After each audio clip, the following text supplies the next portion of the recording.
It's worth noting, as John alluded to, they tried to bottle this. I think it was 100.1 proof. That's where the Beyond Bonded, sorry, Beyond Bourbon. Is it Beyond Bonded? Bottled and Beyond? No, now you're just confusing yourself. It's just Beyond Bonded.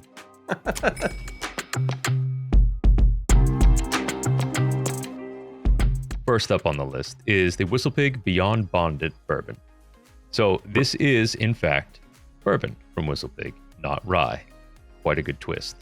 Right. Yeah. If you've seen anything at all about WhistlePig, you've probably heard ad nauseum about their rye, but they've been doing their own distilling. They have more than just their legacy of sourcing Canadian rye. So this one should be pretty interesting.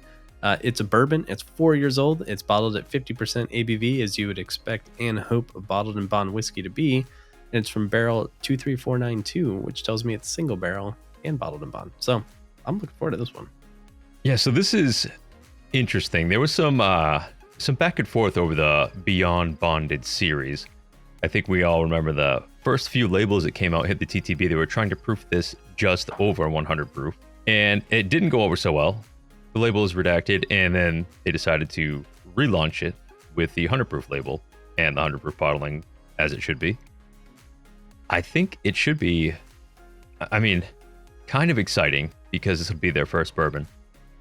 And coming up soon, we're going to see, I think, another release in their bourbon lineup that should have a little bit more age tacked onto it. So stay tuned for that in an upcoming episode. But for now, I'm digging in.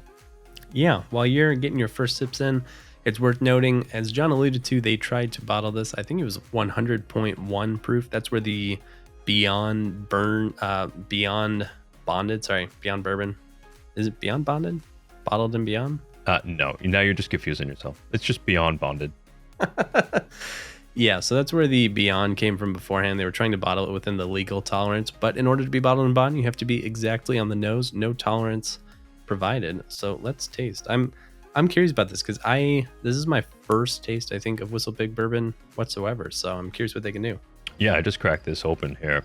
So this is my first one as well. I mean, right on the nose, this is very obviously bourbon. I mean, they must have used damn near 100% corn on this. It is very, very corn forward. There's some youth to it too. I mean, I think they use mostly a number 3 chart. I don't know if they list it on this. They don't. Almost everything that they do, I think, is in that number 3. And so it's not like it's picking up a whole lot of this extra dark charcoal character or anything. This is like, really close to almost passing for a straight up corn whiskey. Yeah, I'm with you there. This guy is sweet. There's a little bit of like a buttery caramel butterscotch sweetness, but there's no understating. This guy is young. If you told me this was 4 year in one day, I would believe you. The youth is like super apparent right away, and I don't know if I'm a huge fan of that. No, straight off the bat, honestly, I think it needs some more time in the barrel. It doesn't taste like there's anything flawed with it. Like there's no like super off-putting note. It just doesn't have everything kind of put together in the right way. The mouthfeel actually isn't that bad, which sometimes a younger or like not quite mature whiskey just kind of comes through with something that's like really thin, hot, astringent. This doesn't have that, but there is just like so much corn flavor. Like it does have like some of the caramel corn, some of like that buttered popcorn kind of thing going on with it. But it's just pretty simple. And boy, does that youth really shine. Yeah, I think that's a great appraisal of this year. Like, there are some young whiskeys that I think are really bad, like some of the Hudson stuff, that just don't jive with me. Right. This is definitely young. I don't want to say that it's got flaws. I just think it needs more time. This was bottled way too soon, but it's got a really nice viscosity to it. Got a nice finish to it. It's got nice elements. It's just definitely not there yet, especially for, WhistlePig is not cheap. You're going to pay for this. And I think, I'd be happy to pay for this in a year or two. But for now, this guy's pretty young. Yeah, I'm with you there. I think that this would be, classic thing to say about something that's not quite there for you is to say that this would make a good cocktail bourbon, but I think it would because there is no weird note or off-putting thing. Like I've had some stuff out of smaller distilleries before, and you go and like the house cocktail is an old-fashioned with this, and like you can't even hide bad whiskey in the old-fashioned. I think this would work fine for that. And honestly, if you're a rock sipper, a little water in this might thin it out a little too much, or it might sort of balance out some of that very, very upfront corn to it. Either way, I think this one will probably stand up a little stronger when it's a little bit older. Yeah, I agree. It's clear that they are using full-size barrels, so good on them. This doesn't have that young yet over oak note that we get from those like tiny barrel experimental distilleries. So yeah, boy, do I hate those. Good on WhistlePig.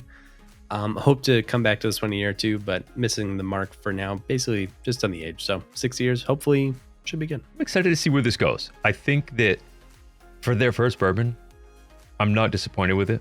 I just would rather see it a little older. That's all. That moves right to the rye, which thankfully is older. This is a 5-year-old bottled and bond rye. It's also at 50% ABV, and it is coming from barrel 9405. So rye, some people say that rye matures faster. I don't think that's really true. I just think that rye can drink better younger. So a combination of drinking better younger and also being a whole year older, hopefully holds some promise here. Yeah, I mean, think about when Peerless first hit the market, right? And they were selling 2-year rye for, I think it was like just a hair over $100, which is more expensive than WhistlePig, less than half the age of this. So I think like if we could beat that benchmark, then you're on the right track for sure.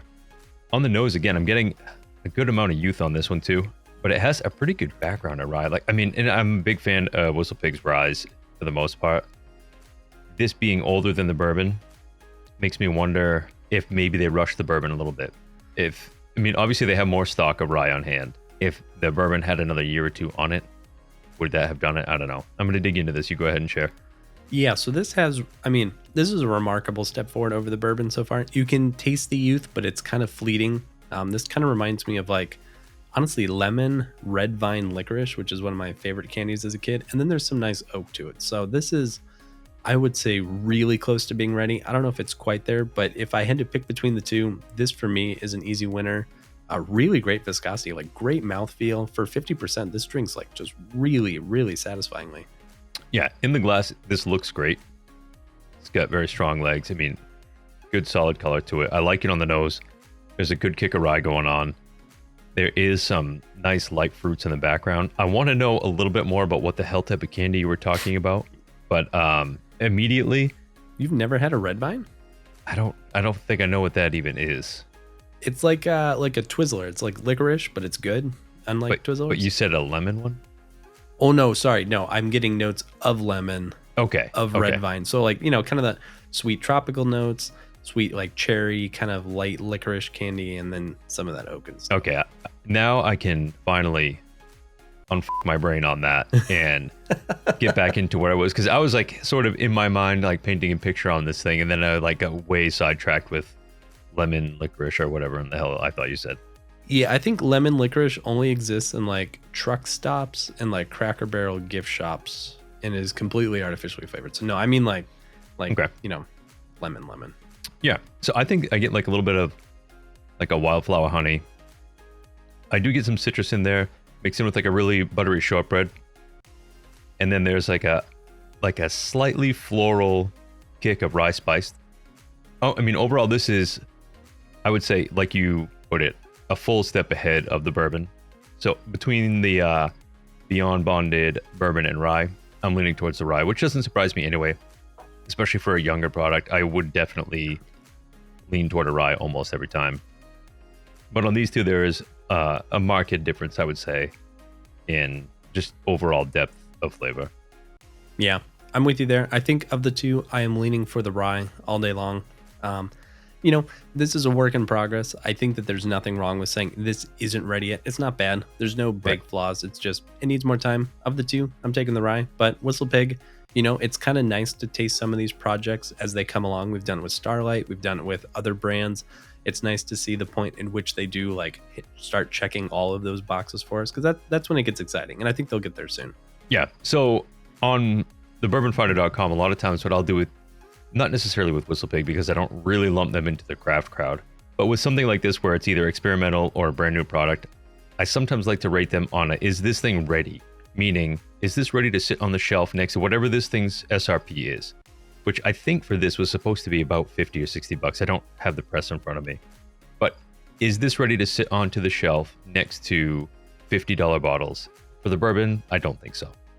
For the rye, it's closer. I still don't quite think so, but it's a little closer. Yeah, I think that's a great synopsis. I love your system for Craft Corner, because it's so hard to compare some of these brand new operations with just big heritage distilleries like Beam and Heaven Hill. Right. Like, you know, especially since at those volumes, these craft producers just can't compete, right? Like Evan Williams Bottled and Bond is like a $20-$25 bottle, and it crushes most craft until craft gets those nice ages. And craft will often be double the price. So like we try and remove price from these ratings, but I love your system of ready, not ready, or you know, just so close, but not quite there yet. Yeah, we're damn close on these.